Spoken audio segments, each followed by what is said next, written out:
Good afternoon and welcome to the City Council meeting on November 14th, 2023. I would call this meeting to order and ask that you all rise for the singing of our national anthem.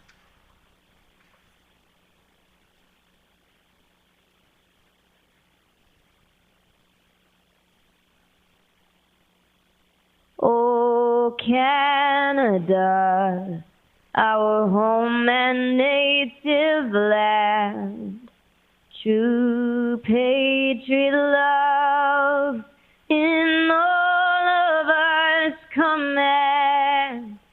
With glowing hearts we see thee rise, the true north strong and free.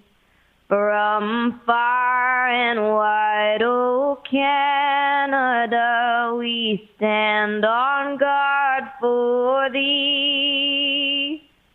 God, keep our land glorious and free. Oh Canada, we stand on guard for thee. Oh Canada, we stand on guard for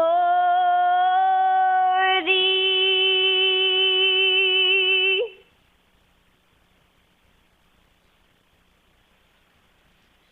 Thank you to the National Film Board for the images of our country and to our very own Tennille Towns for the singing of our national anthem. I just want to mention that Tennille had the opportunity for a full circle in her music career this week when she opened for Shania Twain, who was the artist that brought her on stage in Edmonton, same location when she was 5 years old. So congratulations to her on that special day. I would like to take this opportunity to read our land acknowledgement. The city respectfully acknowledges the Beaver Cree, Dene, and Métis people as the original caretakers of these lands and surrounding areas. We are grateful to live, learn, work, and play on Treaty 8 territory within Turtle Island, and acknowledge these lands have been home to diverse and sovereign First Nations and Inuit nations since time immemorial. Thank you for that opportunity. I would now move to item 4 on our agenda, a proclamation for today. I am going to take the opportunity for the official proclamation of Pancreatic Cancer Day, November 16th, 2023. Whereas in 2023, an estimated 6,700 people will be diagnosed with pancreatic cancer in Canada, and 90% will eventually die from the disease. And whereas pancreatic cancer has the lowest survival rate in all major cancers, and just 10% of those diagnosed survive 5 years or longer. And whereas the pancreatic cancer is now the third leading cause of cancer-related death in Canada. Whereas pancreatic cancer has taken too many lives far too quickly. Action must be taken to fight the world's toughest cancer.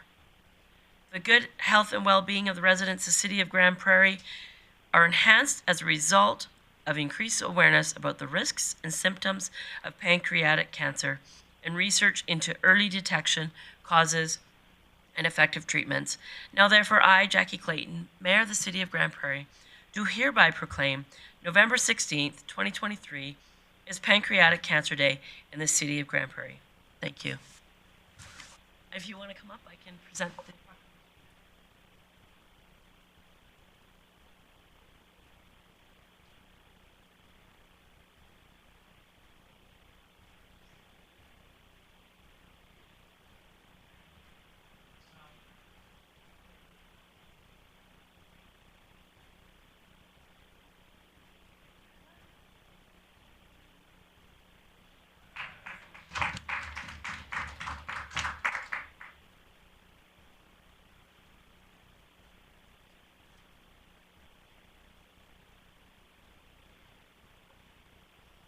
Thank you so much for coming today, Tamara. All right, moving on to the adoption of the previous City Council meetings, recognizing Councillor O'Connor. Thank you, Mayor Clayton. I'd like to move that Council adopt the minutes of City Council meeting held October 30th, 2023 as presented. Thank you for that. That motion is in order. Seeing no one else in the queue, I'll call the question.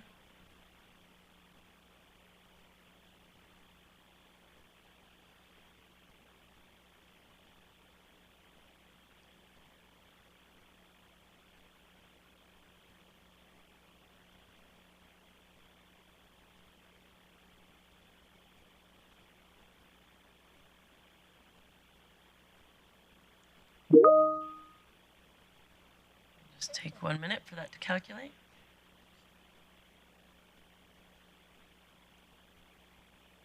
And that motion carries unanimously. Moving on to item number 6, the adoption of the agenda, recognizing Councillor Blackmore. I'd move that Council adopt the agenda with the deletion of item 14.1, Delegation Marisa Bruno. Right. So that motion is in order. With motion to adopt the agenda as amended. I'll call the question.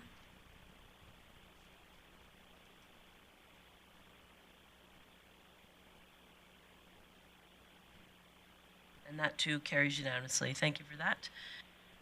There are no afternoon delegations. I remind people that if you are looking to come to speak to council, there are 2 opportunities, 3 p.m., 6 p.m.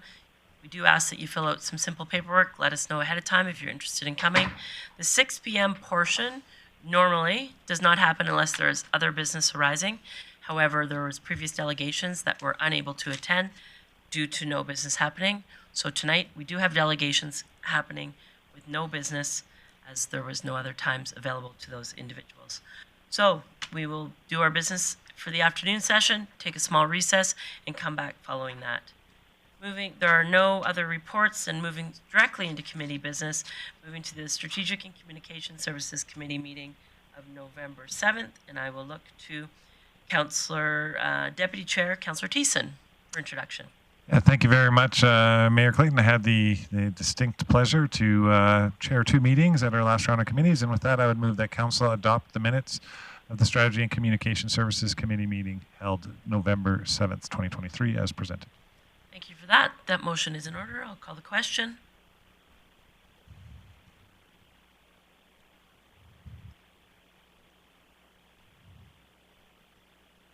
And that carries unanimously.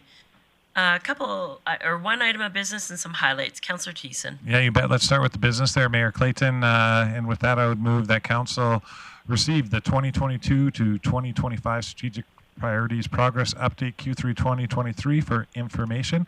Just speaking to this motion, you can find it in your council package. If you're sitting at home watching online, you can just open up our agenda package. It'll be down there right underneath the original agenda minutes. This is to discuss all the hard work that our administration and council has been doing to address the needs within our community, things from electricity distribution costs to retention and attraction of healthcare workers to daycare shortages and improved rail service. I'm sure that if you went in there, you would discover that council's got a lot going on, and the administration has been tasked with many, many things that will greatly benefit our community. So if you want to be on the pulse of what council's doing in administration, be sure to check it out. It's available year-round. Thanks for that introduction and that motion. Call the question. Seeing no one in the queue, I'll call the question. Please vote.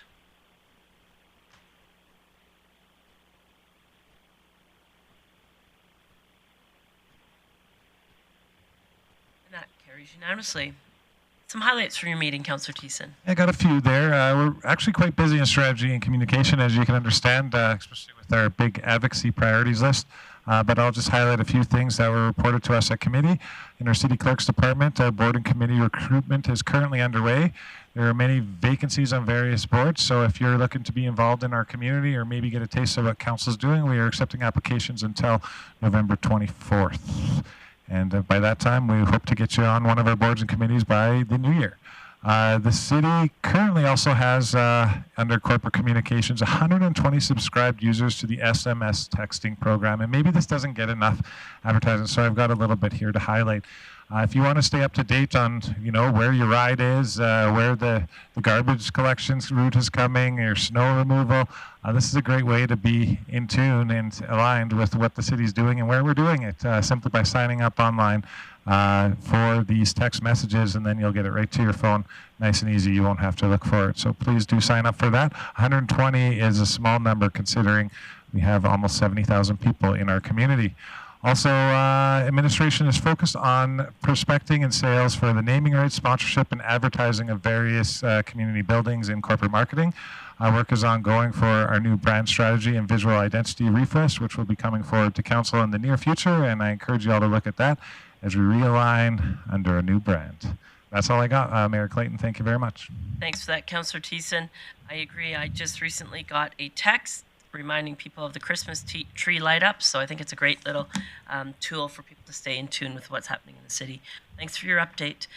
Moving on to item 9.2, Operational Services Committee meeting, also held on November 7th, and I will turn that one to Councillor Thiessen. Hey, 2 for 2 right now. Thank you, Mayor Clayton. I would move that Council adopt the minutes of the Operational Services Committee meeting held November 7th, 2023, as presented.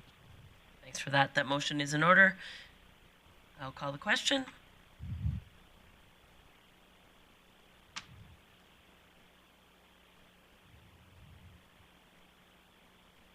That carries unanimously. Thank you for that. Moving on to the first item of business. Awesome. Well, if you've been paying attention to City Council, you know we've been talking about covered outdoor structures for a few months now, and with this comes a recommendation from our committee meeting. That committee I recommend council direct administration to bring back a cost estimate for up to 3 options for construction in the Smith neighborhood subdivision. So speaking to this, you'll see also in your package what we received at the committee meeting, which was 4 different types of one could say pole structure, one could say outdoor covered structure. They're all there at varying costs. Some have refrigerated concrete slabs in order to make the ice a little bit easier. Some do not. Some have change rooms attached, some do not. So look forward to the discussion that we have here, and that's my motion for now. Thanks. That motion is in order. Opportunity for discussion or debate. Councillor Palat. Thanks, Mayor Clayton. I just have a question for administration, a couple questions for administration, if I can, on it. I'm just wondering, in the package it says it's in Smith Development specifically, Smith Subdivision. Would it be any different if we chose to move this rink somewhere else, I guess, as far as the structure goes, if it didn't land in Smith neighborhood specifically? Just worrying about being prescriptive on the wording of that, and that if we didn't land in Smith for some reason, that we'd have to send administration back for a second set of work. So Chief Glavin, I think basically will be significant cost changes if council, after they saw the options, decided to put it somewhere else. Mr. Glavin? Yeah, thank you, Mayor Clayton. Ultimately, be relatively minor, likely, depending on the servicing situation at each individual lot. So it wouldn't be necessarily a material change in cost, but there will be some nuance from site to site depending on where services are located. Okay. And just one other question for administration after reviewing that, some of the designs from last time. I'm just wondering, because it came in over budget, if we've looked at the height of the facility, specifically thinking about hockey and how high that is up, how tall that is, if it could be shortened or reduced. Was that something that administration had looked at? I'm not saying that's council's will. I'm just curious on why that height was chosen for the size of the structure. Chief Glavin? Thank you, Mayor Clayton. When administration originally brought forward a report, I believe in the spring of last year, it was spec'd to have a minimum of a 23-foot ceiling, and that accommodated most sports as far as their minimum. So basketball, for example, minimum height's 23 feet. Outside of that, it cannot be whatever we want it to be, but that's what was initially agreed to when we brought it to council. Okay, so just something to think about for me, and I appreciate the 23 feet. I think that's the number if you're going to do probably for provincial level sports. I'm not sure if we're going to be hosting provincial volleyball or basketball outside in an arena, so just something we could be thinking about is maybe if for cost-saving measurements as well. So if I could make a suggestion, Councillor Plott, if you have things that you'd possibly like to see in those 3 options, I suggest maybe you make an amendment to this motion, or if you have planned for subsequent motion, I'm not sure. There's no one else in the queue, so. Sure, on that, I'd make an amendment that if we're going to look at these 3 options, appreciate the 23-foot level, but I'd also like to recommend that we look at a 14-foot level. I think that's plenty high enough for hockey, basketball, volleyball, traditional sports that may use it if we're trying to use it as a covered structure. Not saying that's where we'll land, but I would like to see the cost differences on that extra 9 feet of height. I'm assuming it's probably not going to be as high as I think it's going to be because most of the cost is in the actual roof structure. But I do think it's something we could look at because I'm not sure the extra 9 feet is really as needed as we think it's going to be. Sorry, I missed. So it would just be an amendment to bring back cost differences of on a 23-foot height structure versus a 14-foot height structure. So is your hope that one of those 3 options includes that? Is that just easier? So there's 3 options coming back. Yeah. If one of them was a 14-foot option, the other, however admin wants to see that. I just like to, I guess for me, like to see the cost difference on one being a shorter height structure and what that would look like. Chief Babin, does that work, or did you have something else in mind? Thank you, Mayor Clayton. I think if the motion were passed, what I would try to do is work with whoever the ultimate consultant is to have 3 structures, and each of the 3 structures have the 2 scenarios of 14 and 23, and see if we can work it that way, just so council can compare apples to apples when we bring them forward. That'd be great. Thank you. So I do have people in the queue. I just had a question for Councillor Plott. With your suggestion of a 14-foot, is this based on knowledge from other outdoor covered structures, or I'm just curious where you came up with that number? Is it arbitrary? I guess for me, it's a bit arbitrary in that I feel like I'm out, and I use these facilities quite a bit. Unless we're going to be using it as a competition surface, I don't think hockey, I mean, I could be wrong. I don't know if hockey needs a 14-foot height for that either. I'm just trying to find costs and ways to mitigate it, getting it lower. And I guess for me, it's more of that. It might not, if administration comes back and says we can't do a certain level of competitions because of that, that would probably, potentially change my opinion on it. I just think that, that extra height of a structure is more of a nice to have than what we may need to have. Okay. So discussion or debate on the amendment. The amendment is to add to the motion that including cost differences in a 14-foot structure and a 23-foot structure. Councillor Bosch. Thank you. I'm not sure if you want to add this into it, or maybe it's just going to be an understanding piece into this motion, but I'm curious, for the avenue of looking for sponsorship, is there a piece where we can add in for estimates if there's enough sponsorship out there, what the city's component would be in gift in kind in land or permitting or engineering assistance that we have in-house, anything like that. So basically taking the cost of the structure out and putting that on sponsorship potentially for next year in the future, and then what component the city can help out with that. So let's deal with what reports administration will bring back in design first. Okay. Then I think if you want to see financial business case on it, I think let's either get a motion on that in regards, because there already has been some conversations on sponsorship. Let's get the design options. Let's figure out when this financially will be discussed, and then go from there and see if the business case makes sense in regards to subsequent conversations on sponsorship. Okay. Okay? Councillor O'Connor. Yes, this is for administration. It's great to suggest an arbitrary height of 14 feet, but we have to find out, one, is the lighting appropriate? And the clear height is an important factor. So I'm just wondering if administration would determine what that clear height is that will make it at least feasible to run regardless of competition. So I echo some of Councillor O'Connor's sentiment. I wonder if Councillor Plott would be okay if administration brings back including two height scenarios. If for some reason in exploration they discover that 16 feet is the ideal height of the building based on sport and design, etc., is that comfortable, or are you stuck on that 14 and 20? No, I'm fine with us having to, I would amend it that it's appropriate heights and just seeing if there's an option that doesn't need to be that tall. So would you take a friendly amendment to that motion, so including cost differences on a lower structure as well? Yep, that would be great. Is that good, Chief Babin? Councillor O'Connor? Yeah, just a slight amendment. Having specified the Smith neighborhood, maybe that's not the best place. So would you accept a friendly amendment? So we can't do that, but I can come to you if you'd like to amend it after we... Perfect. Thank you. Thank you. All right, so we're going to vote on the amendment, which would be directing administration to bring back a cost estimate on up to three options for construction in the Smith neighborhood subdivision, including cost differences on a lower structure. Okay, I'll call the question. Please vote.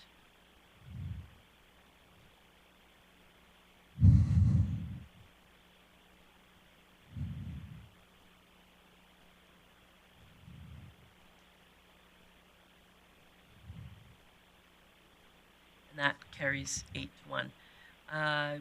We'll now go to Councillor O'Connor, who has an amendment. I'd like to see the amendment that we leave it open, so it's not just specifically Smith. So it allows us, if we find there's a location that is better, then I'd like to see us have that option. Okay, so striking the word Smith neighborhood. Correct? Yes. Okay. Thank you. Discussion or debate on the amendment. Councillor O'Toole. Okay. Councillor Blackmore.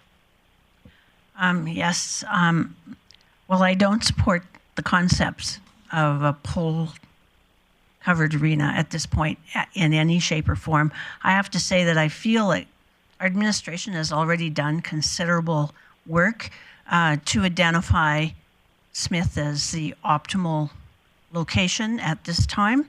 And I believe that it's not the best use of resources to ask them to look at other sites once again. So I cannot support this motion, which is not surprising because I don't support any of them.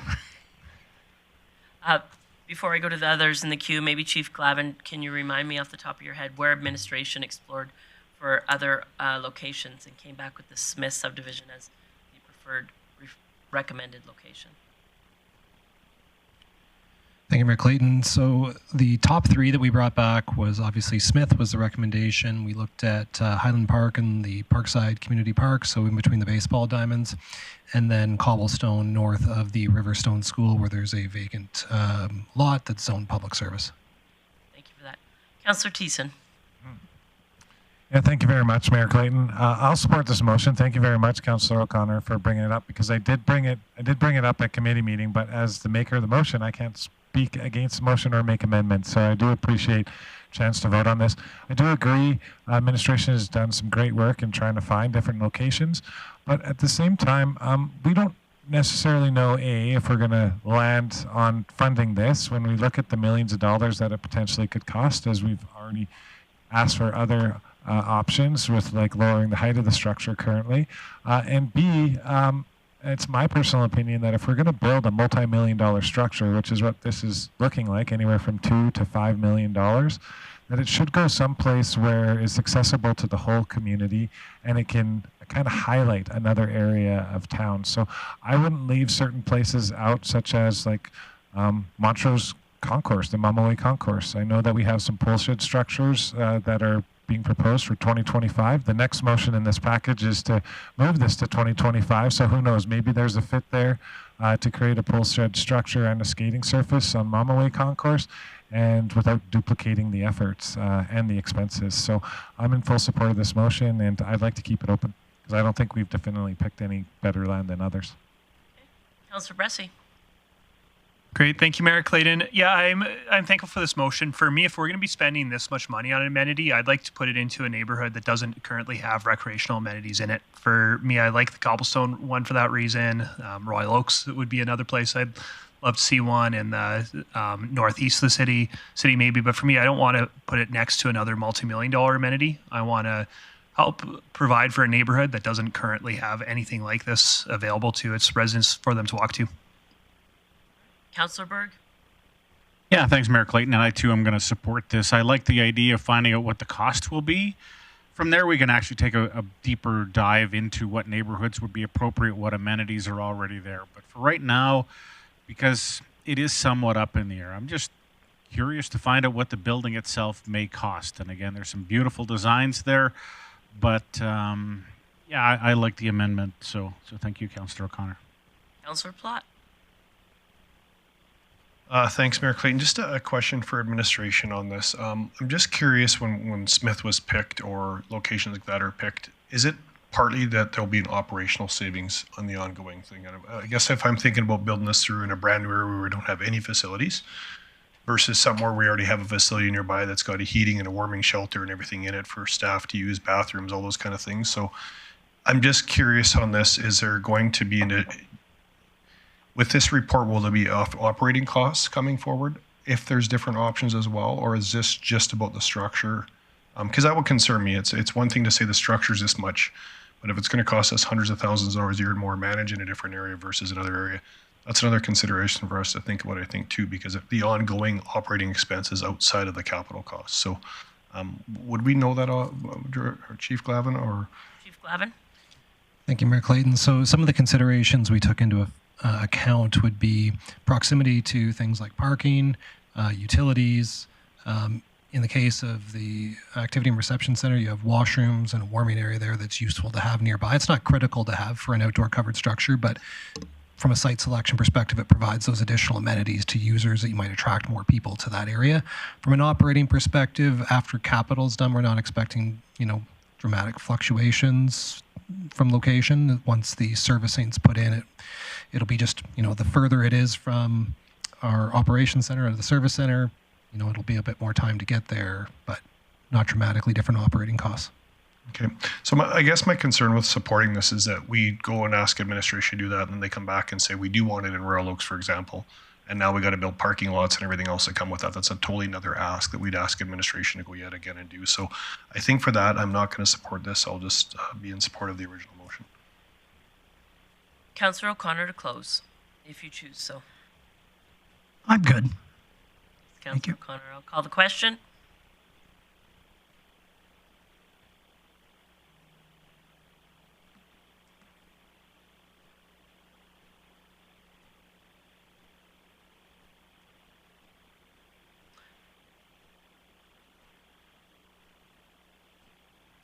That carries 6-3. All right, Councillor O'Connor, you had your hand up, not in the queue, but I'll recognize Councillor O'Toole first, who's in the queue. Thank you. I was just wondering if we could narrow the actual size of the rink. Realistically, this is a neighborhood type arena park, and I don't think it needs to be NHL size. And I was wondering if there was any discussion based on the ability to scale it down to the property or the lot size that we have. Okay, Chief Glavin, was there any consideration for smaller scale neighborhood rink sizes?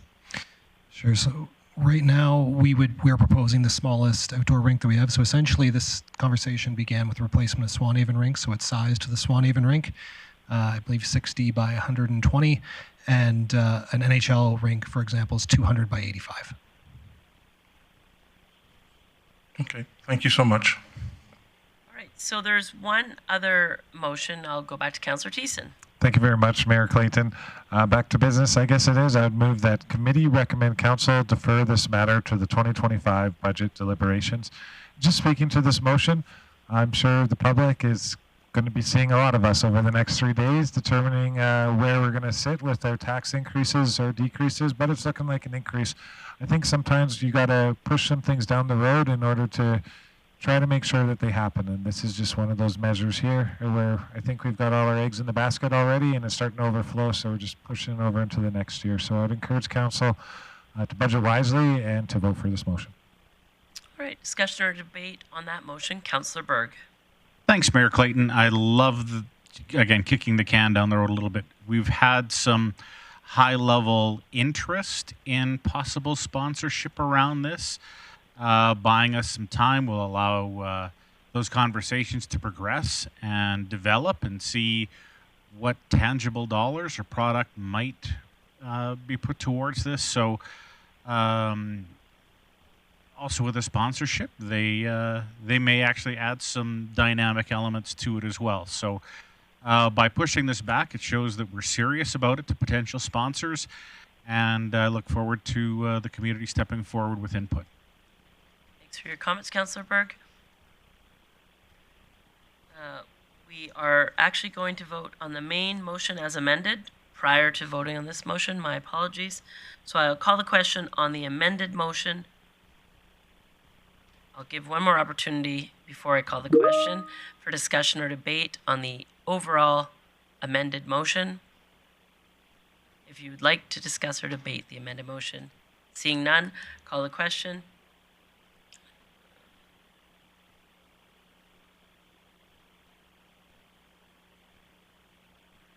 That's carried 7-2. Now I'll go to the motion that Councillor Bressie just made.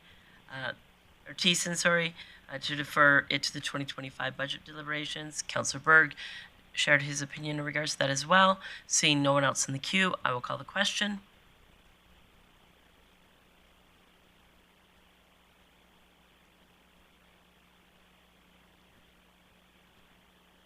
That carries.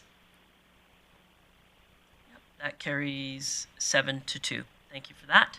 Highlights from the meeting, Councillor Thiessen. Yeah, there's lots of good stuff that came from our chief service area. So just starting with engineering, the good news is most of our projects are wrapped up for the year. That's great, including the spillway, which is quite an intense project, but is now complete, and the gates are open to prevent any damage from potential, I guess, overland flooding that we receive, or we need to relieve the pressure. So that's open for now. In facilities and energy, the Eastlink Center 25-meter pool was able to open sooner than expected. And the sound attenuation project that has just been installed has been getting positive feedback from user groups of all sorts, saying that it's easier to hear things from the deck of the pool, which is great. That's why we made that investment. In transit, the best news story of the month is overall ridership increased 11.9% from September to October, with the youth category increasing 52% over the same time period. So that was the intention and the goal, and looks like we're starting to hit that. So that's really good news. We also have 25 neighborhood rinks that we've delivered so far this year. There's still plenty more to deliver. I think normally we do close to 40 or a little over 40. So if you want a rink in your neighborhood, there are applications available and boards to install. Finally, in transportation, new radar speed signs have been installed in areas where our data showed speed above the 85th percentile. And so those areas included 63rd Avenue at Aspen Grove School, which I can attest is it's a playground area. So most people are ripping through there at 50. So that was great.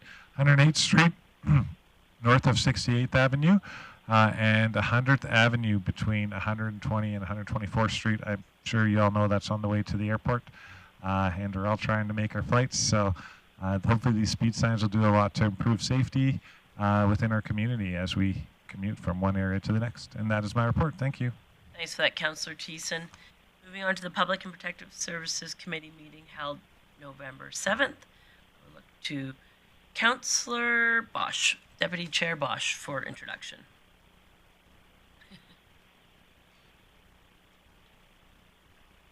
I guess I was one of the only ones here. I move that Council adopt the minutes of the Public and Protective Services Committee meeting held November 7th, 2023 as presented. Right, thank you. That motion is in order. Seeing no one in the queue, I'll call the question.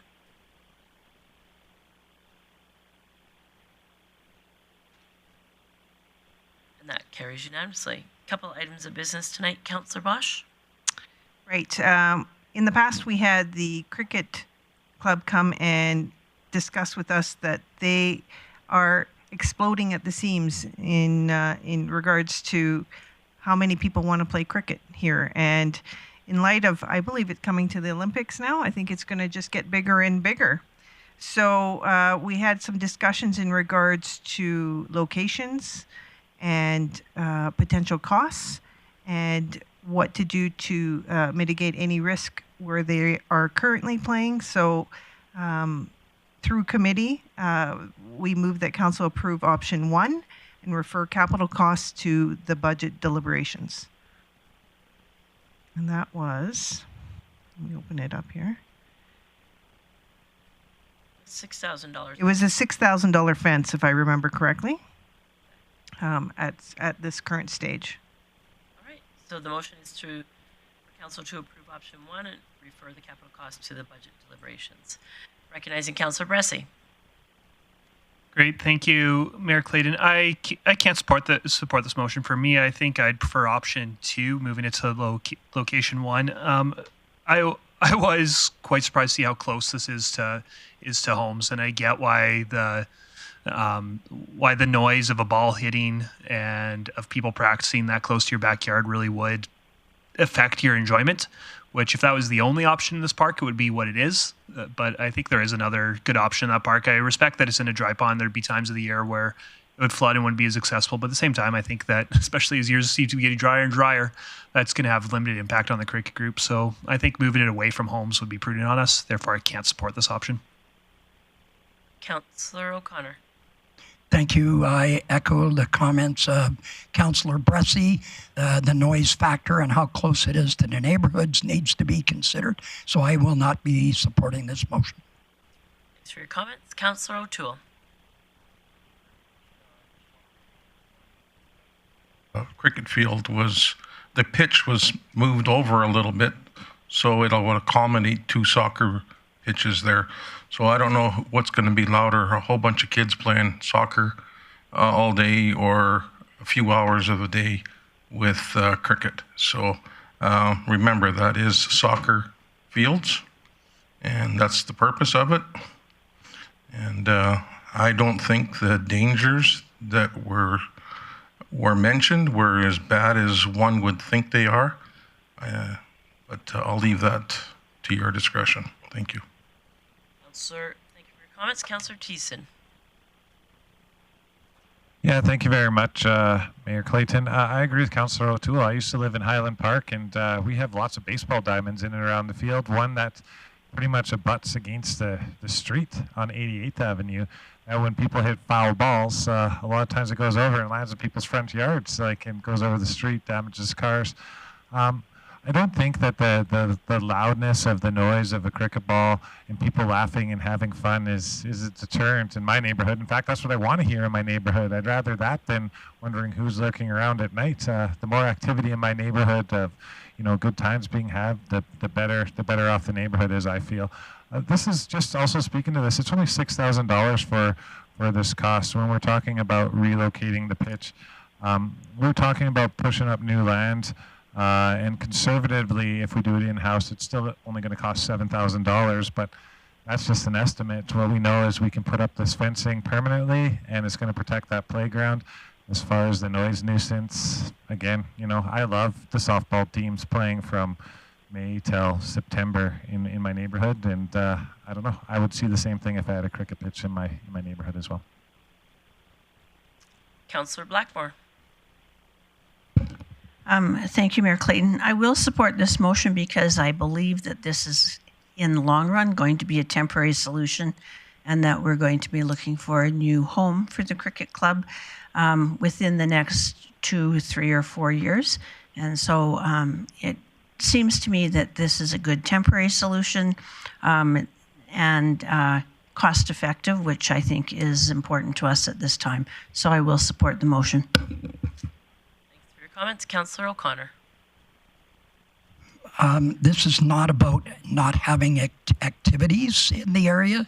This is about someone hitting a cricket bat, a hard ball, and they're ending up causing disturbance to the neighbors, which are like less than 12 meters away. I think it's less than that, but I think there's a concern here to listen to the neighborhoods, and relocating it on that site is not going to affect anything. So I think we have to consider what the neighbors are going through and the noise of a cricket bat. Councillor Berg. Thanks, Mayor Clayton. Have we heard from the cricket group on their preferences? Chief Lemieux. We have consulted with the cricket club, and they're aware of the 2 options. I don't think they would have a problem with whatever decision council makes. Okay, thank you. Okay, seeing no one else for discussion or debate, I'll call the question.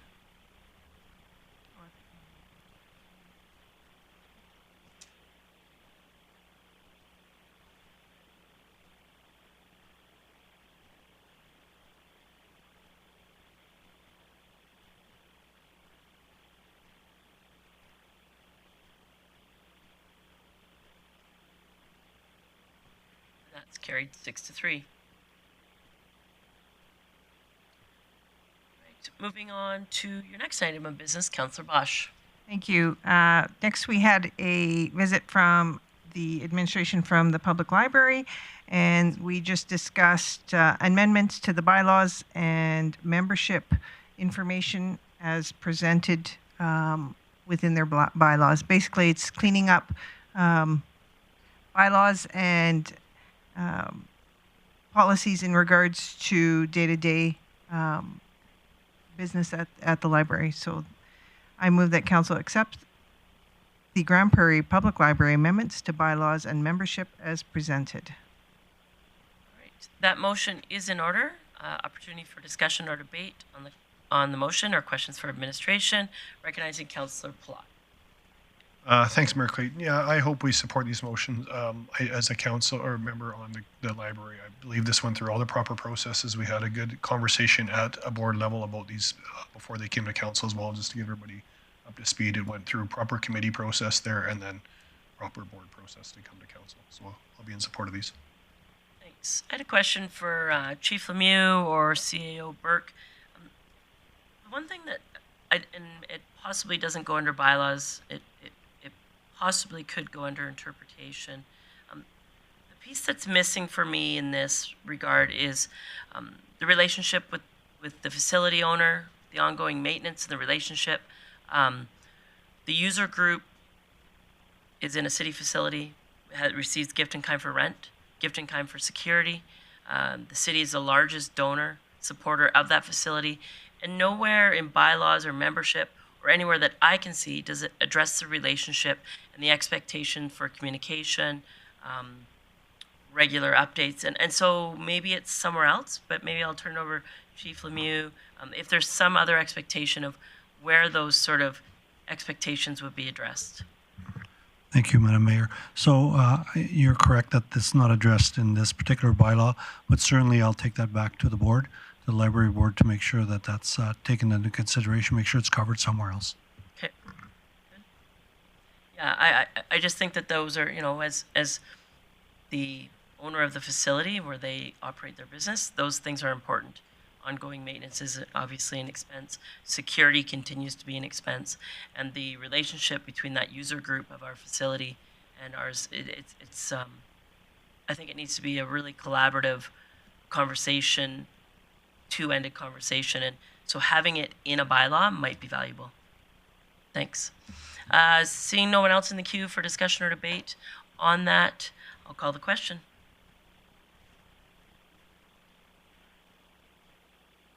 Councillor Bosch in favor.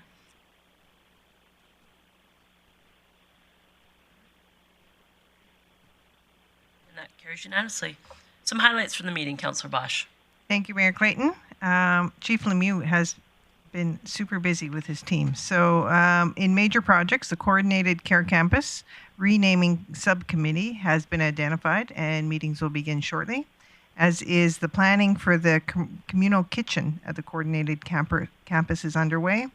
The Explore GP welcome package from January to September showed almost 600 individuals, which included 185 international students attending Northwestern Polytechnic and 25 countries represented, with higher applications from India, Ukraine, Philippines, and Afghanistan. So that is great to hear. We had, I'm not going to do all of them, sorry, Chief Lemieux.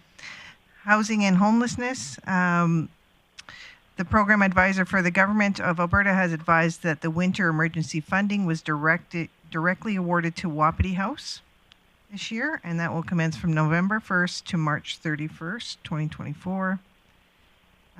Emergency Management Incident Command System training was held over the last few weeks, and Joint Emergency Management Committee has requested an evaluation on the current operating model. Fire Department hosted another Take Your Kid to Work Day, and that was very successful.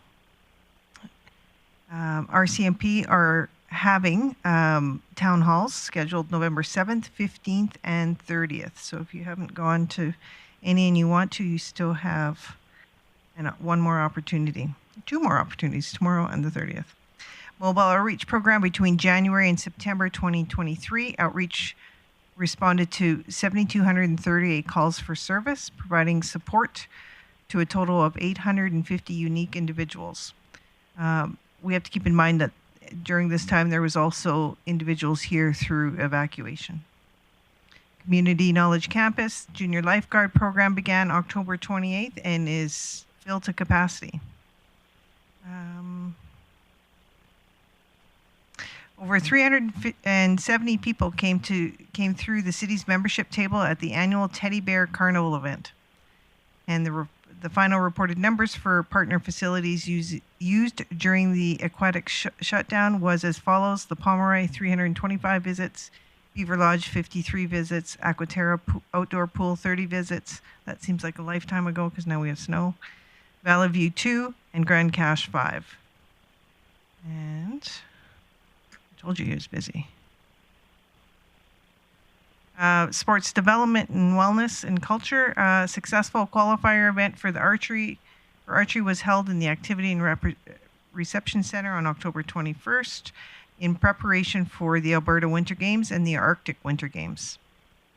And Grande Prairie Curling Center has been awarded bids to host both provincial and national stick curling championships in 2025.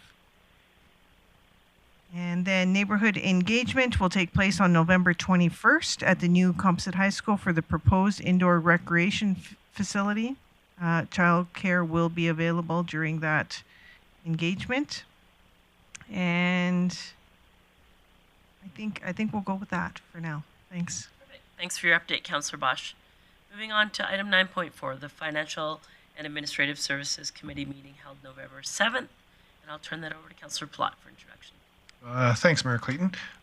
First of all, I'd like to ask Council to adopt the minutes of the Financial and Administrative Services Committee meeting held November the 7th, 2023 as presented. Thank you for that. That motion is in order. I'll call the question.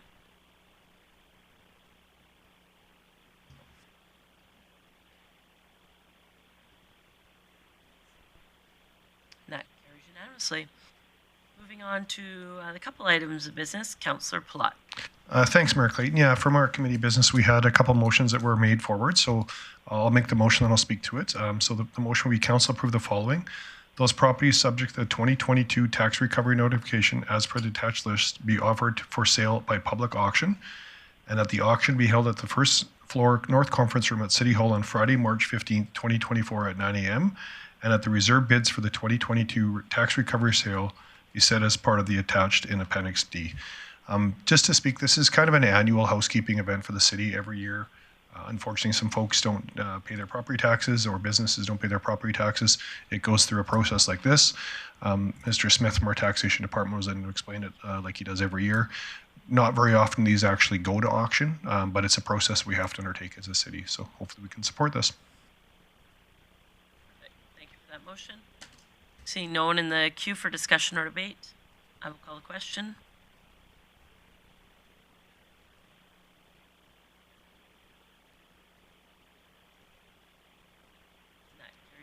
We had another item of business, Councillor Plott. Yeah, thanks, Mayor Clayton. We had Acting Chief Nestabo present our Q3 quarterly financial statements. So I make a motion that Council receive the unaudited financial statements and supporting information for the period ending September 30, 2023 as for information. That motion is in order. Opportunity for discussion or debate. Seeing none, I'll call the question.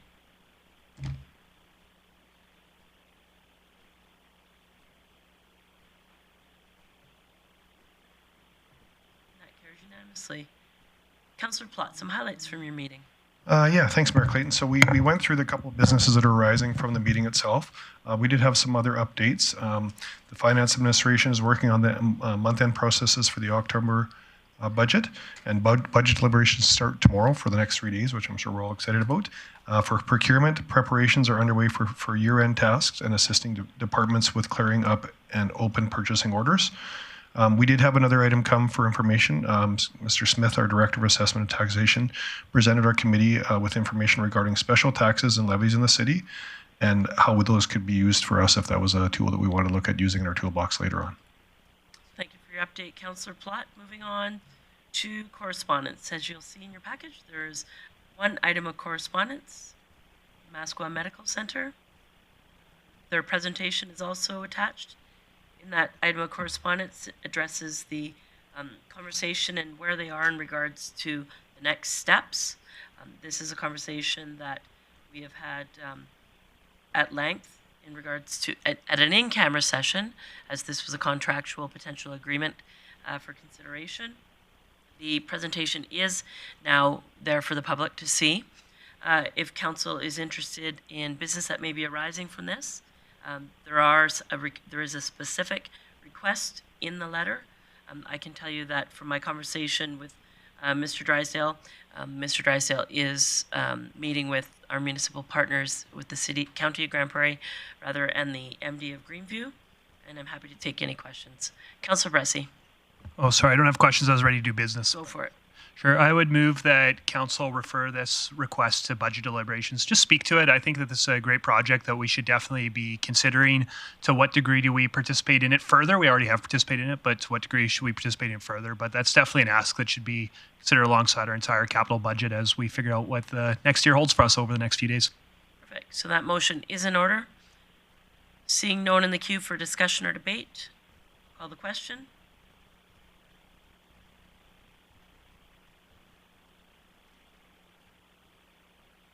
That carries unanimously. There was no delegation business for the afternoon session. There are no notices of motion, so we'll now take a recess until 6 p.m. See you then. Thank you.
Good evening and welcome back to the evening portion of our City Council meeting of November 14th.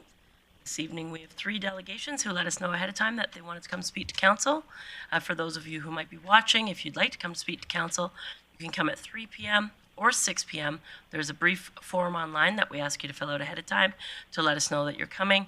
Normally, 6 p.m., we wouldn't do delegations if we didn't have other business, but there was a couple delegations that we couldn't fit into our schedule, so we allowed some evening delegations, although there's no other business tonight.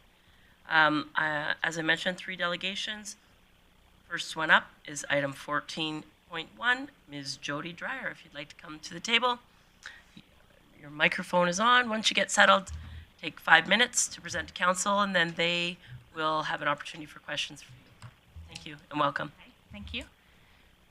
In June of 2019, I moved into a rental property in Grand Banks. I enjoyed the area and took full advantage of the Eastlink Centre while my son was within walking distance of the Charles Spencer, attending grade 11. Soon came 2020, where we all bore witness to the beginning of the so-called pandemic, which brought upon self-isolations, self-testing, and the closure of all things good. This included the Eastlink Centre, playgrounds and outdoor courts and rinks. While everyone was staying home to save lives, 5G towers were being installed all over in a city near you, one of which was put in across the street from where I lived.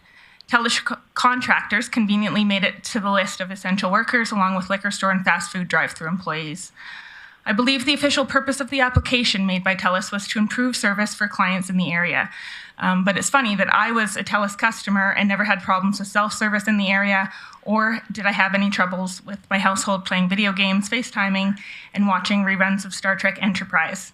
And all the while, I wasn't allowed to go into work or open my office doors. I did also notice, I did not notice that there was an improvement in downloading capabilities after the tower started emitting. Which begs the question, what is its true intended purpose? With the lockdowns, the landlord putting the house for sale, and the closure of the Eastlink and the schools, followed by the prompt installation of a 5G tower, I had had enough. I gave early notice to my landlord and moved into the county of GP. The landlord was not empathetic to the situation and took me to the residential tenancy dispute, where I had to pay out the remainder of the lease. This was a significant financial burden, but one cannot and should not put a price on health. At the time of the first tower being installed, which I believe was March or April of 2020, I posted pictures of the installation on Facebook and tagged our then Mayor, Bill Given. His response was something along the lines of, "The application is just a formality, and the authority of the CRTC overrides any municipal decision. Administration merely gives input on where the towers are to be located within the city." It has been the City of GP's administration's position, as well as the majority of council, that we will just trust the authorities that it is safe and has no adverse health effects. By the city's own admission, they don't know enough about the technology to prove indefinitely that EMF radiation is bad. But here's what we do know. Since their introduction, we have seen a rise in cancer, conditions being diagnosed as tinnitus and vertigo, rise in depression, suicide, the introduction of turbo cancers, and died suddenlies, and a healthcare system that is not equipped or even designed to deal with our sick, weakened society.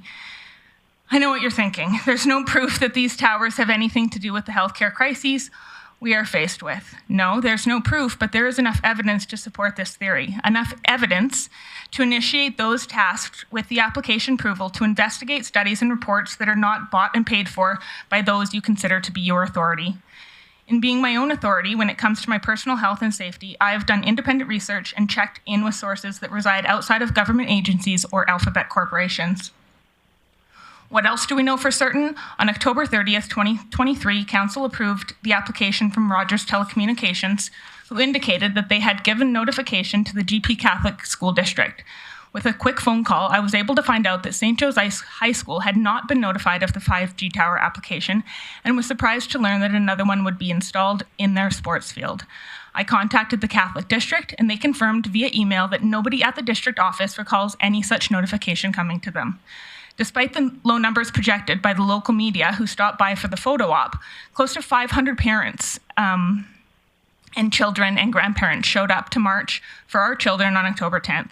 They were there to demand that parental consent be respected and made it known that they will be the deciders when it comes to what is best for their children. Being that St. Joe's houses our children and educators, should they not be made aware of the installation before council gives their rubber stamp of approval? I have 3 quick questions for administration, which can be addressed here, or if they prefer, I will email them to Amanda and they can be addressed via email. So the application package provided to committee did not provide any information regarding the applicant's notification letter to the GP Catholic District, the date, or the method. Or if anyone from Rogers or a representative of Rogers did anything to ensure the notification was in fact received. Did anyone from the city of Grande Prairie pick up the phone and confirm with the district office that they did in fact receive the notification before presenting the application to the committee for approval?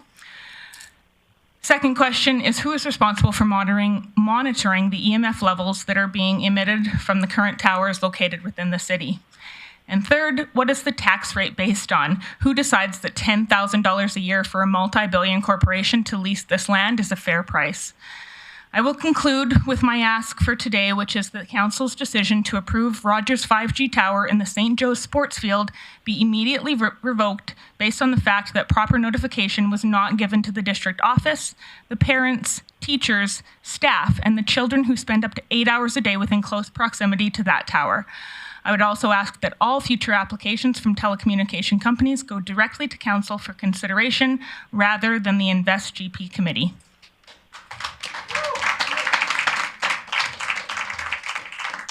Right. Thank you. If you just want to stick around, Council may have some questions for you. I see no one in the queue, so thank you for coming tonight. Delegation business is dealt with at the end of the meeting. Next up, item 7.2, Ms. Melissa Badine. Please come on forward. If I mispronounce your name, I apologize.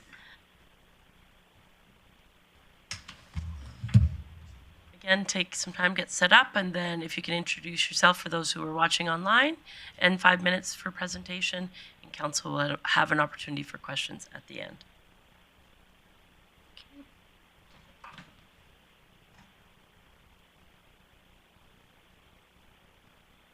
Sorry, just taking a sec here. Yep, no worries.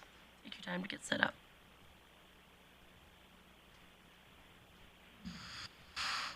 Okay, so I'm Melissa Badine. My whole goal here is to just kind of address some concerns that we've noticed as citizens within our community. Some of the things have been ways that the community has been divided. There's some topics that we've come here before, and it was in regards to COVID and the different protocols, but some of the things now are going into different propaganda. I know I'm not alone in this, so I'm just an anonymous member of society. But with this, I don't think the volume's going to play through. But you can notice Power of Media Task Force, and GLAD is a very proud partner of the Partnership for Global LGBTQI Equality, which is also known as PGLE.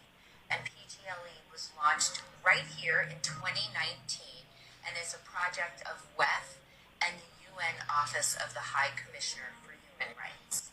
We work with the news, business, entertainment, faith leaders, sports, governments, and individual activists from around the globe to ensure and educate public people on LGBTQ issues and move policy forward. In the U.S., the Gallup poll this year showed that over 20% of Gen Z are LGBT. We've been running studies ourselves that include the Q, and so it's LGBTQ, and we expand the age from 18 to 34, and you can see nearly 40% of Gen Zers identify as LGBT. Now, this isn't an anti-LGB. This is not what we're saying. We're saying that the WEF is funding this. They've openly admitted here to going into media, propaganda, news. They own a variety of different media outlets, whether it's like Disney, all the things. So you can understand when we say things like for the Million Parent March in regards to we don't want our children groomed. We don't want to have these different issues being propagated on against our children, and that we want to be able to stick into different topics where we're able to work as a community to focus on what children technically need, whether it's emotional awareness, body acceptance, removal of peer pressures, and even just the terminology. So for example, if you want to identify with your pronouns, good for you. But now people are losing job opportunities if they don't abide by X, Y, Z. So then it goes into even identifying the further influence on it, so it's not just the WEF, it goes into this one as well. To them, children between 0 and 4 years must learn about masturbation and develop an interest in their own and others' bodies. It gets worse.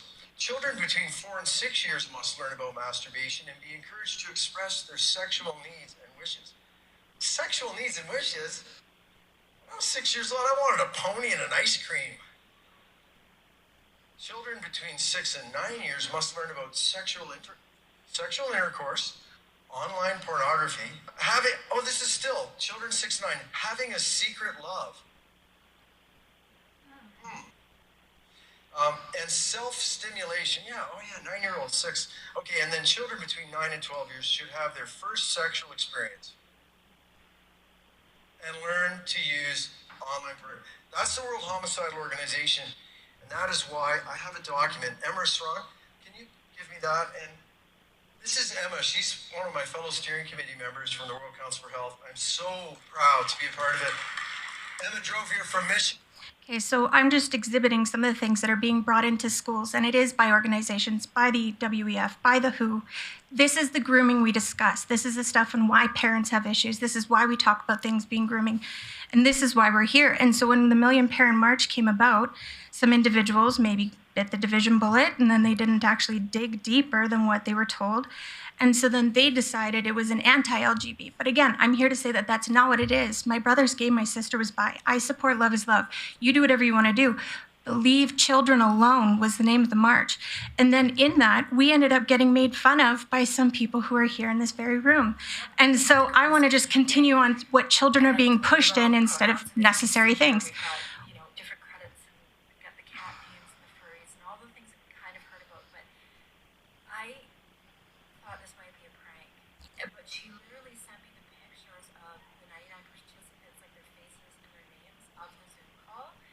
To be legit, and I promised I would keep it anonymous, but this is what's going on.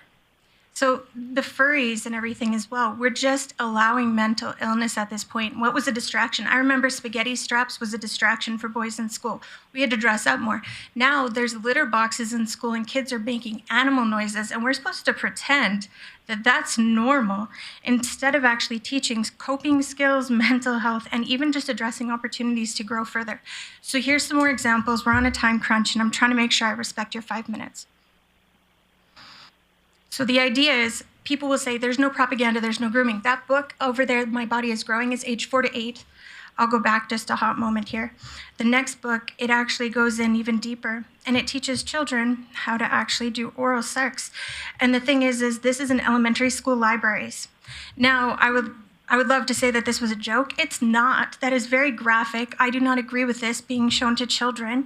The next part of everything too is we were actually blessed to meet and have a face-to-face with some people from the LGB that attended the anti-protest, because I believe there's so much propaganda on every side that it is literally a divide and conquer strategy. So my thing is when we met with them, they agreed with us on what we're talking about. Leave children alone on certain points. They want respect, and the chant was said that representation is an indoctrination. But when we showed them what we're talking about as what we categorize as indoctrination, they agreed that's inappropriate. It should not be presented to children. So this isn't an anti-thing again. I just want to reiterate. I might look like a right-wing extremist. Again, my husband's brown. I'm a girl. My family is very unique and everything. I am not any of those right-wing extremist points unless you count freedom-loving and all the other things. But this is where I have issues. We can look at the fact that Lupron is given to children and it's encouraged. Certain parents are now being put in jail if they don't go along with the charade. That was in Ontario. Now, if we research Lupron, we can understand that it's actually a chemical castration drug. If you watch the documentary, What is a Woman?, which, by the way, some of us tried to do, we actually got cancel cultured out of some local businesses when we were trying to hold a documentary night just to show it. We were called misinformation, transphobic, homophobic. Now, if you watch it, spoiler alert, guys, it's adult human female was what is a woman. But the thing is it was just trying to show the divide and conquer tactics in everything and how it's getting spun so deep. Now, let's look at some of the actual risks. Some people will say, I'd rather have an alive daughter than a dead son. But there's even death risks associated. So I'm a big advocate on informed consent, and that is getting missed through all the different things that are being pushed in society. So I'm going to keep spanning here. Sorry, I'm just going to tell you, you're at 7 minutes already. My apologies. So my biggest thing is process of reform and restructuring global society. the WEF is under everything. We know that there's young global leaders. Let's just keep going here. But the biggest issue that we have is understanding that some people might not even be aware of it. So these are the anti-protest, everything that was pushed against it. But if we actually look at what they're calling us fascists, and we look at the actual definition of fascist, because I thought I might as well just throw it in there because that's a very tossed around term. That's a very interesting spin. And then we can see our own very Dylan Bressy here made a post saying, "You're not welcome here. You are not safe." I would just like to, kindly go into maybe there's some individuals who are influenced by propaganda and division tactics, and that's fine. But if you actually dug deeper, you would understand if there's no space for hate. And these are the posts that are done by our own city council reps. It's a unique little, isn't it ironic, Alanis Morissette song? But I would just like to continue on to the next part. Sorry, I'm going to have to ask you to wrap up. Okay. Just understanding that we can come together by looking at the evidence and looking at how propaganda is based. So this is the biggest one. Edward Bernays and all the different things.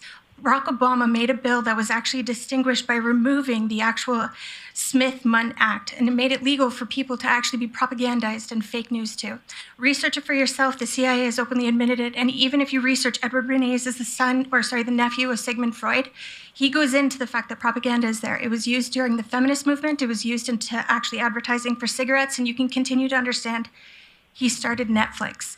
So do your own research, don't trust me, but this is why we have an issue with what's being put into society and for our children, and now why I'm a homeschooling mom. And I would like to just encourage everyone to, instead of pointing fingers, look at everyone else and understand that there's more going on. Thank you. Before you leave, just before you leave, there's an opportunity for council to ask you questions. Okay.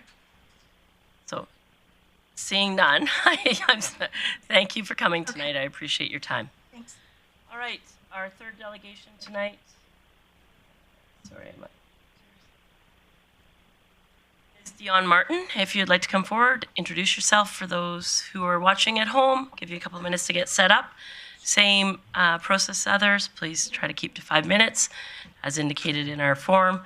And I would ask that at the end, just sit around in case council has questions. Then at the end, there's an opportunity for council to deal with business that may be arising from the delegations. Okay, I don't have the laptop, but can I just set my stuff up here? Absolutely. I will be flipping it. Yep. Yep, that works. So before my time... just before you start, just introduce yourself for those who are watching. My name is Dione Martin. And before my time begins, I wanted to show council this little angel I brought with me today. He asked for all of you to open your minds and hearts. The attack on our children is real, and they need your help. This is 8-year-old COVID vaccine poster boy. He died suddenly after cardiac arrest. He was taking a bath.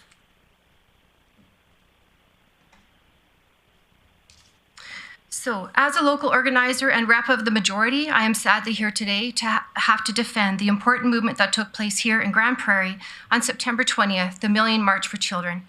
This is the message I carried. We peacefully marched for parental rights and protection of all children. The head organizers initiative states inclusion and support from the LGBT community as highlighted here. Just under 500 local supporters marched, 101 cities across Canada took part. This march protects parental rights and opposes SOGI 123. This is not just a nationwide concern, it is international. Instead of joining us, our local Pride community chose to counter us. Counter-protests were initiated by teachers' unions, and MLA from Lacombe shared on her Facebook page that the Alberta Teachers Association called the march a hate group. We were gaslit by our very own councillor, Dylan Bressy's Facebook post, of which I asked for a public apology and your resignation. No excuse condones your biased conduct, spreading disinformation, and violating council bylaws. Our community was once praised for its openness, but for some reason, it now seems that we have to confirm that we are more open and approving. Our Pride community gets an entire month of recognition with no counter. This community, council, and local businesses support. Our children are being targeted and exposed to dangerous ideologies and pornographic content that no child should be subjected to. This proof is being put forward by teachers, Gays Against Groomers, parents exposing pornographic library books to school boards, and literally moving from province to province to find a safe school. Look up Jessica Conan's lawsuit. A middle school secretly encouraged her 11-year-old to change her gender identity. Watch the documentary, The Gender Agenda, Testimonies by Victims to Gender Transitioning. Detransitioner Oli London's book exposes social media and education systems pushing a growing number of young people into transitioning, lifting the lid on the multi-billion-dollar gender-affirming care industry. Educational institutions are to educate, not indoctrinate. Teachers are to teach methodology, not ideology. Public spaces are to remain unbiased and safe for all. Data compiled by the Canadian Institute for Health states gender reassignment surgeries have risen sharply from 536 in 2018-19 to 985 in 2022-23.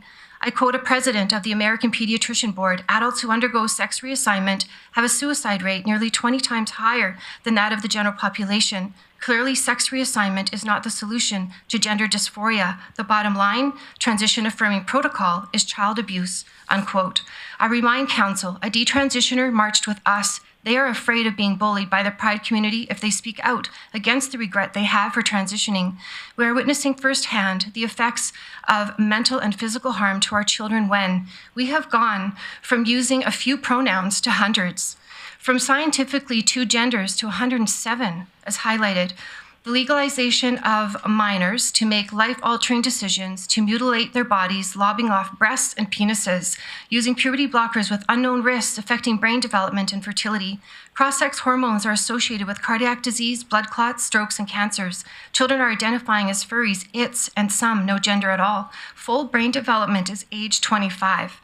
You are correct when you call us haters, because we do carry hate. For the WEF, WHO, UN, George Soros, Bill Gates, and the entire cabal of corrupt rich globalists pushing the New World Order, wokeism, cancel culture, and funding extremist groups to manipulate, control, harm, divide, and depopulate. We hate their agenda that is destroying our country, communities, livelihoods, and the family unit. We hate them for using and targeting children. We hate them for creating war and division. Counter them. They are the true enemy. Council, by capturing our children, they increase gender dysphoria, which increases suicide and mental health issues, create lifelong victims to pharma, decrease population growth, and throw more vulnerable children to pedophiles and the child sex trafficking business worth billions. Canada is a multicultural country, and so is our community. Giving special privilege to a specific group may result in discrimination against others. Pride propaganda and its ideologies are offensive to many cultures and religions, yet we witness this. The Eastlink Center advertises parented program 18 months to 3 years old. Why the Pride propaganda? Children don't discriminate. Let children be children. Our public library, Pride propaganda inside and out. Last I checked, we're all taxpayers. Pride flags are in our schools. Why? This isn't unbiased or inclusive of all students. Why the Pride propaganda where children are most prevalent? How dare we put the responsibility upon innocent children to make a minority group feel more accepted by society? Never in history have we witnessed such a gross amount of gender and pronoun-confused children.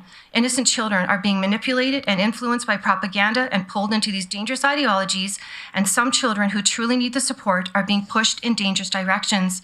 The majority calls upon Council to ask yourselves, is what we are supporting really solving the heart of the matter and helping those who need help?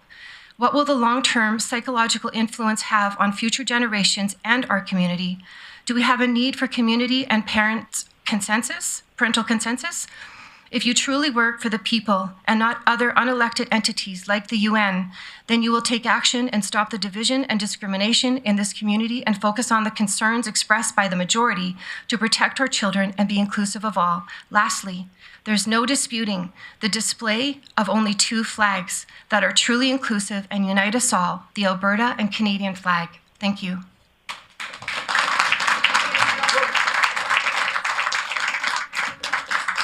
An opportunity for questions from Council. Councillor Thiessen. Thank you very much, Mayor Clayton, and thank you to everyone who came in today. Ms. Martin, just a question. It was my understanding that at the million-person march that there was police involved and on site. Why were they there? So the head organizers asked for us to reach out to the police. So I did. So that was part of the protocol. And then the hate poster was sent to me. So I did have a little bit of concern about this because, you know, my mom, who's 80 years old. There are lots of grandparents and parents, very concerned people in our community there. So they didn't seem too concerned about this. The sergeant expressed he wanted to know how many people we were going to have, and I didn't know. I had no idea how many people would show up for this. And they just wanted to make sure that we were crossing all the intersections. So they were already set up in place. I was so thrilled. I thanked the RCMP for that. And they thanked us, shook our hands, and told us this was the most organized, like well-run event that they had ever been to. So yeah, we were proud about our event. Awesome, thank you. I watched some of the videos. Obviously, when you have, threats of hate speech happening in your community, you want to make sure that you're being aware of what is. And for your group, I want to say thank you for keeping it respectful, including our LGBTQ youth, and sticking to the point, which was the programming. In regards to the programming, I know you're here at council today, but you talked a lot about school programming. Have you taken this same presentation to the Catholic or the public school board? No, we haven't. And that is something that we are considering because we know that you guys don't have any jurisdiction in the schools. And because this is really flourishing across the country, actually in the U.S., lots of other places, we are planning, yes, like to bring some parents. Parents are afraid to speak out because then they're worried that their children are going to be targeted, which is really bad. And a lot of children, or teachers even as well, are scared to speak up because it's causing a lot of division amongst them. My brother and sister-in-law are both teachers, and they cannot wait to get out of the teaching profession, which is so sad. They've been huge advocates, for grad and track and all that kind of stuff, and it's just a different world. I feel bad for the teachers, but yes, we do want to go to the school boards. Okay, thank you. All right. I don't see anyone else in the queue, so thank you for coming tonight. That is our last and final delegation for tonight. As our agenda indicates, next would be unfinished business. There is no unfinished business. There are no public hearings tonight. We'll move to item 17, delegation business.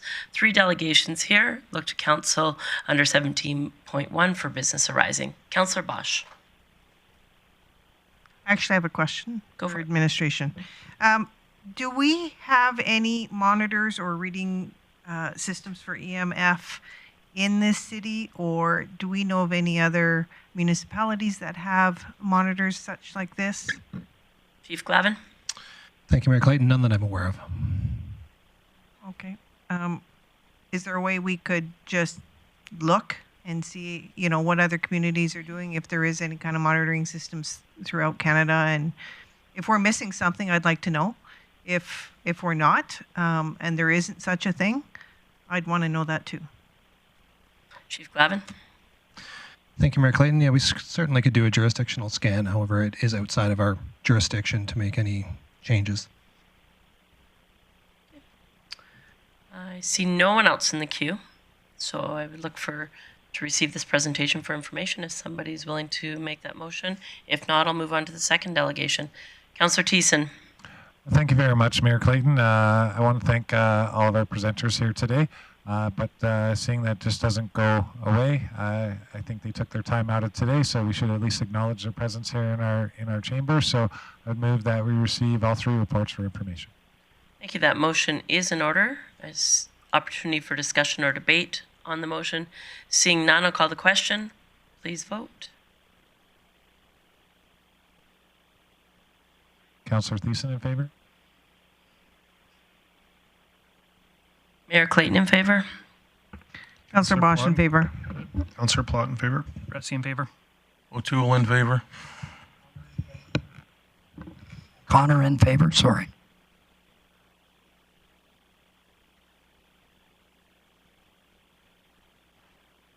And that carries unanimously. Again, I'd like to thank the delegations for coming tonight. I'm going to now move to council member reports, and I'll start with Councillor Blackmore. Thank you. Well, 2 weeks in a row I get to start roundtable. This is unprecedented. Thank you so much, Mayor Clayton. I'm just going to mention a couple of the things that I've been doing over the last 2 weeks, as council in general has been very busy, and often we end up at the same events. I was really pleased to bring greetings on behalf of the Mayor and Council to the Indigenous Veterans Day Memorial at the Veterans Memorial Garden on November the 8th. This was a particularly nice event this year because the founder of Indigenous Veterans Day, Randy Gage, who's out of Winnipeg, was able to join us, and it was a very nice event.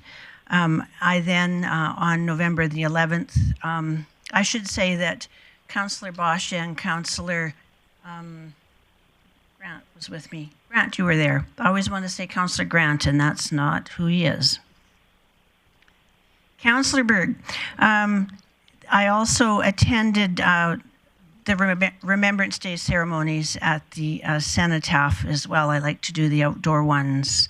I attended Bear Creek Folk Festival sponsor appreciation at the Art Gallery, where it was announced that Grande Prairie will be included on Emerson Drive's final tour of all time, as they will be disbanding after the end of the summer.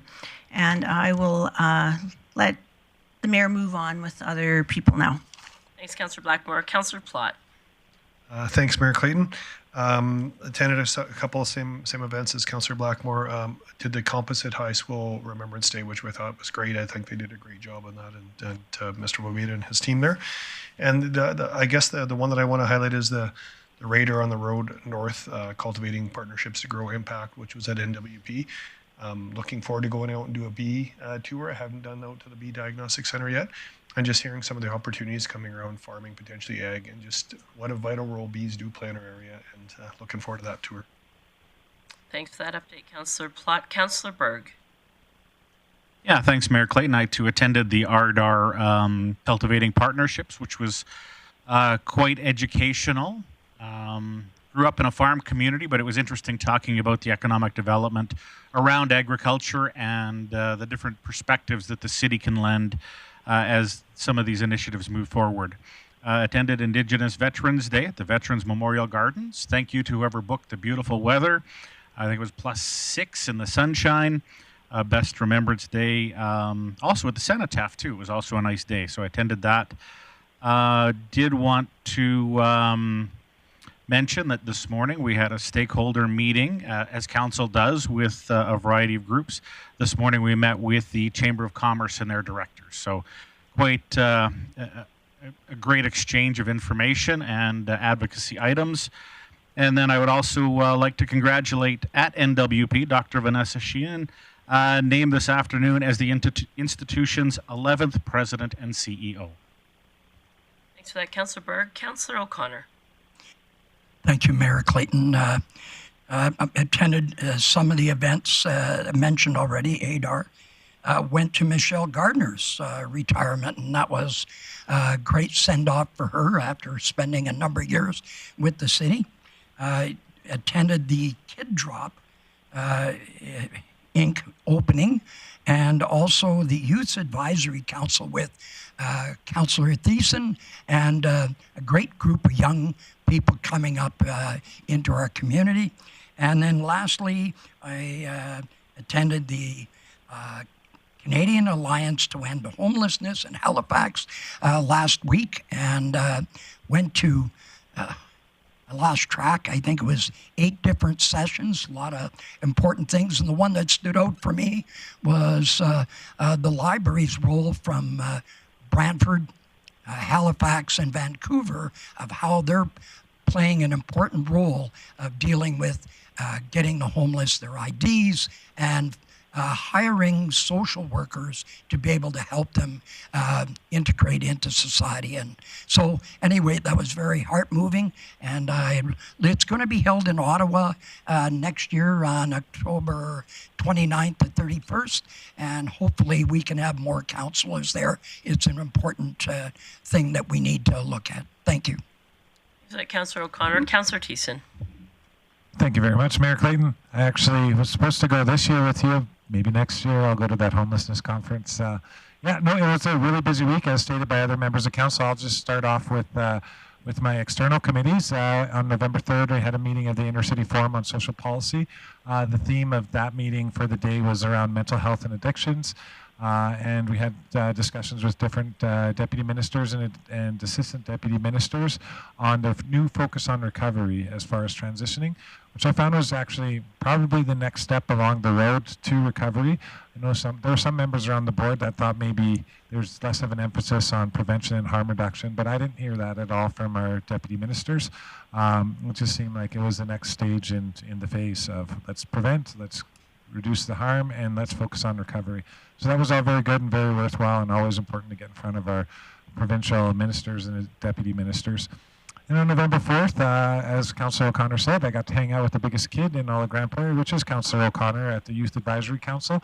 We had an orientation day with 12 great youth, and it seems like administration is looking to expand that number up to 18, but they still have the proposal coming forward. I know we had a little bit of discussion. I did have one youth come up to me at the Remembrance Day ceremony at the Composite High School. He's already on the youth council at the Composite High School, and he said, how can I get more involved? And I said, youth council.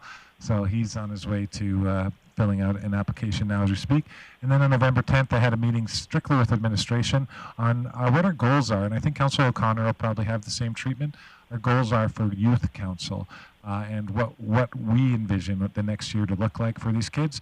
My focus was on how can we best empower their voice and get the things done in this community that will benefit them. So hopefully we'll have lots of ideas coming out when we meet with the kids again.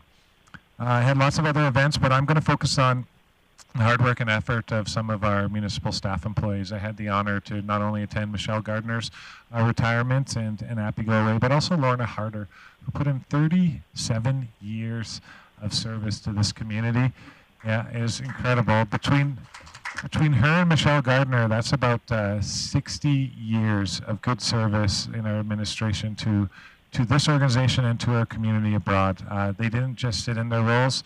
Anytime there was a chance to make the community better, whether we're talking about the 100th anniversary, running elections, or switching things up, these ladies were at the center of a lot of the things that we've done before all our time. So big thank you to both of them for all the hard work that they put into this organization and community over the years, and I was happy to be one of several councillors to be at their going away retirement parties. Thanks. Thanks for your report, Councillor Thiessen. Councillor Bressie. Great, thank you, Mayor Clayton. Along with Mayor Clayton and Councillor Thiessen, I got to attend the World Municipalities Association convention. It's always great to hear more about what our neighbors are up to and see what challenges and opportunities they're facing right now. So appreciated that. I got to tour with most of the council, maybe all council, a tour of the Fletcher House, and it's great to see some new supportive housing and affordable housing coming online for people in our community that need that. Really appreciated Councillor Thiessen giving us some of the stories of that building back in the day, and it's great to see it repurposed to again be housing people instead of just being an empty thing out front of City Hall. I got to attend the United Way heli drop. It was fun seeing about 1,600 golf balls fall out of a helicopter, and thank you to Gemini Helicopters for sponsoring that and making it extra special for a bunch of the kids and families that were there.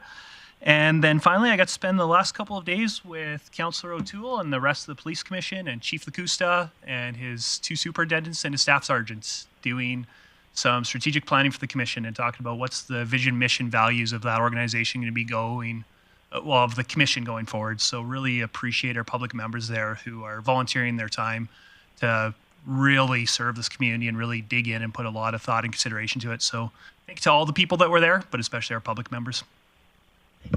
Councillor O'Toole. Thank you very much. I attended most of the stuff that was presented already, but I want to just highlight the ribbon cutting for the new business in town, Kid Drop. It's a new type of business, and it's a service that will take your kids to school, pick them up, take them wherever they need to be, and that's not offered in this community right now. I also attended the Dignity Drive at the Storm game. Collected underwear and socks for numerous reasons, and also I was in Edmonton doing elected officials education program training course, then moved on and we met with I met with Parliamentary Secretary Dione, as well as Mayor Clayton, and I'm trying to think, were you there? Yeah, you were there as well. Sorry. Last week was a bliss. But I also met with Mike Ellis, and him and I had a good talk about the new police service, and he asked me lots of questions, and I gave them answers, and he was quite impressed with that. Composite High School, Remembrance Day, I was there on behalf of Mayor Clayton to lay a wreath. And I was also at the Legion 54 Remembrance Day ceremony at Bose. All the years when it was minus 30, minus 40, minus 20, and big strong winds, I got the year to be inside when it was actually quite nice to be outside. So just throwing that out there. Mayor Clayton and I met with 2 doctors that are looking at moving to Grande Prairie. One is a emergency room doctor, and his partner in life is also a GP doctor. So if hopefully everything works out, that they come and stay. And just for tomorrow, I want to announce that the RCMP will have a town hall, and it'll be tomorrow night at Montrose Cultural Center. And I'm just trying to get the time, 7:30. And if you're all invited to go to that. Thank you very much. Thanks, Councillor O'Toole. He's also known as Minister Ellis, but that's okay. What did I say? Mike Ellis. Oh, Minister. Councillor Bosch. Thank you. GP doctor. Yeah, we'll just say GP doctors, we'll just keep them all. I just want to make a comment about Halloween being on the Tuesday. I love giving Halloween treats to all the cute little kids that come out. Just some of the comments from the parents is because people are just a little bit more nervous nowadays. If you have something that shows that you participate in Halloween decoration stuff, then you'll have more and more of those cute little kids coming to the door. Even, the teenagers, they're fun. Councillor O'Toole, Councillor Thiessen, and Councillor Blackmore and I went to the Victoria's Attic 30 years in business celebration. And what a fantastic business that promotes health and wellness and looks after the women in our community and in our region for breast cancer and support. They have introduced a 30 Women for 30 Years application process for women of vision or women of importance in our community over the past 30 years. And then we will be installing a mural, Art in the Alley mural, that is a program that is in the City Core.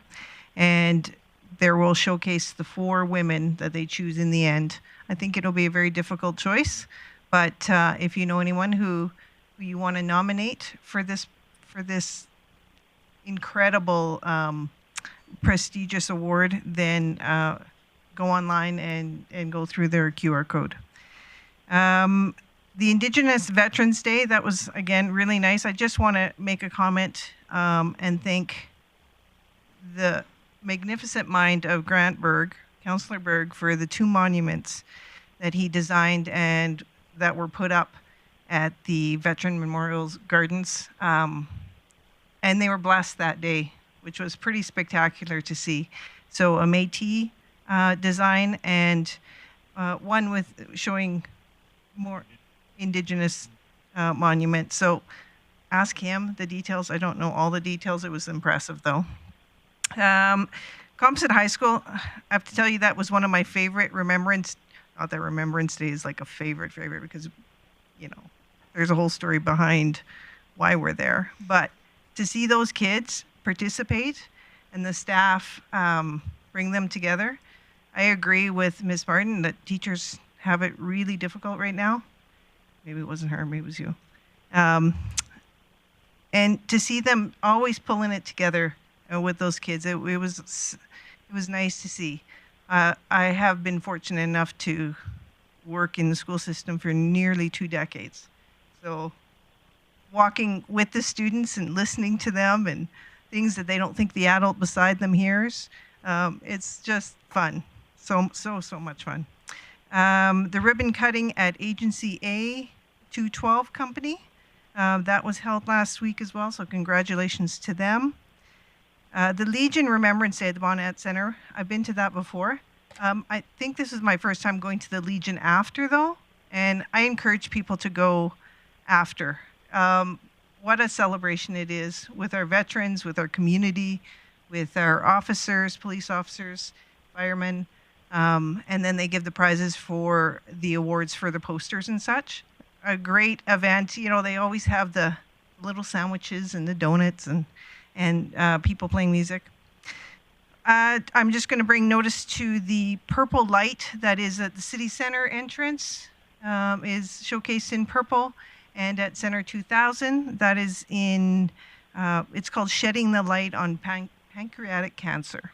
So that's why the purple light that you'll see.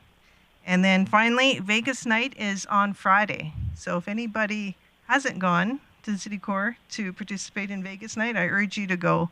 Our small and local businesses greatly appreciate the effort from everybody attending. And that's my report. Thanks for your report. I'll just go relatively quickly and mention things that weren't already mentioned. When we were in Edmonton a couple weeks ago for the urban municipality meetings, I met with Minister Nixon, and actually it wasn't then. It was during a different week in Edmonton. Anyways, I met with Minister Nixon, Minister of Seniors, Community and Social Services, to talk about housing opportunities in our region and in our city in particular.